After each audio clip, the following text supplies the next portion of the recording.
Hi folks, I've seen a lot of misleading videos on SWPs, Systematic Withdrawal Plans. These are often made with unrealistic inputs and show a very rosy outcome. So I thought I'd clear up things in a practical way so that you're not caught off guard at a later date. To start with a simple analogy, let's think of our portfolio as a balloon. The more air we fill into the balloon, the bigger it grows. Similarly, our retirement corpus is like this balloon. The more we invest into it, the more it grows, the more it compounds. Now, think of the systematic withdrawal as the air that you let out of the balloon. So, if you let out small amounts of air, the balloon holds its size and shape for a longer period. If you let out large amounts of air, then the balloon quickly deflates.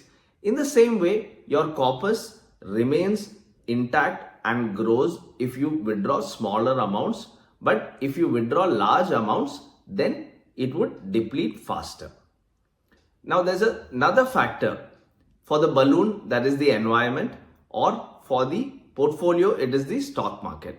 So if you remember your school science, when the weather is hot, air expands. So in the same way, if the environment is hot, the weather is hot, your balloon is going to expand, and if it's cold, the balloon is going to reduce in size. For a portfolio, the environment is the stock market. When the stock market is hot, then the portfolio will grow. And when it is cool or slow or on a downward trend, then the portfolio might underperform and might go down also. There are two scenarios for SWP.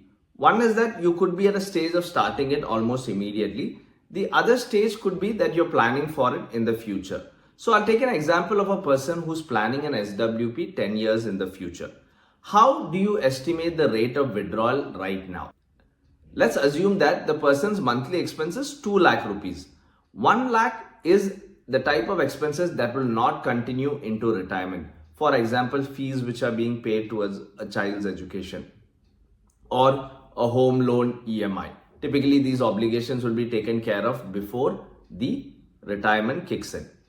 The second type of expenses is that which will continue into retirement. For example, groceries, rent, health insurance premium payments. These are going to continue whether we are working or whether we are in the retirement phase. Now, let's assume that the rate of inflation is 4%. That is, these expenses are going to go up every year by 4%. So, the 1 lakh rupee expense per year now at the rate of 4% every year will increase to 1,48,000 at the end of 10 years. For simplicity's sake, let's assume that the corpus that you have at that time is 1.48 crores. You're going to start withdrawing 1.48 lakhs every month. That is at the rate of 1% per month or 12% per annum. Now, I have taken these figures and entered them into a calculator for SWP, which has been developed by primeinvestor.in. You can go onto their site and check this as well as other useful calculators.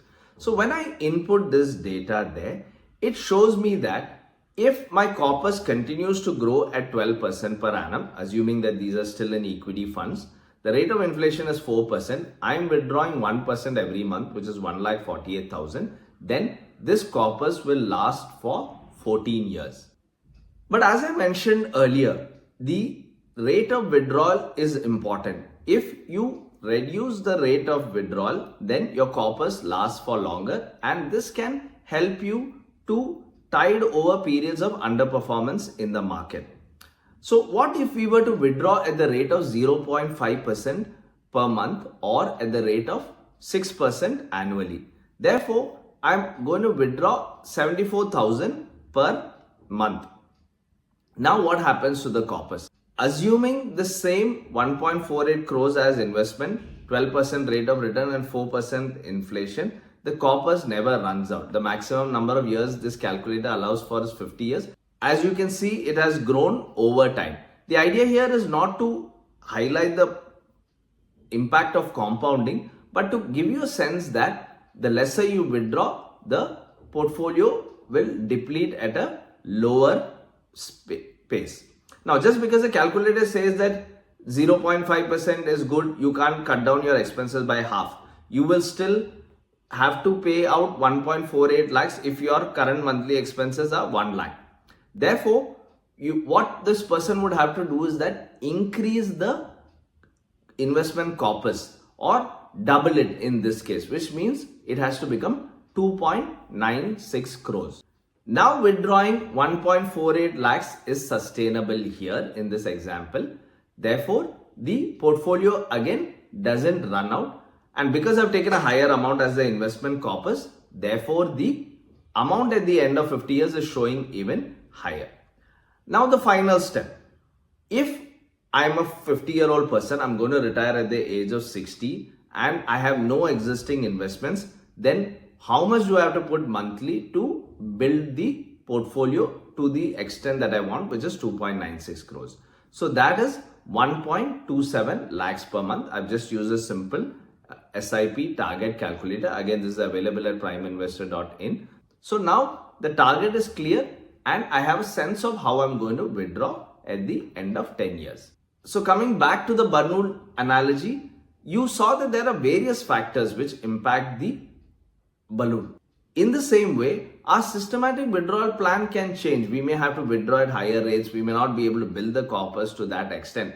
But overall, this is a working. So if things go good, this should be able to give you a way to withdraw your money and have a sustainable lifestyle. So I hope this helps you in planning your corpus and your systematic withdrawal plan expectations. If you have any queries, do drop it as a comment or write into us. We'll be happy to get back to you. Thanks for watching.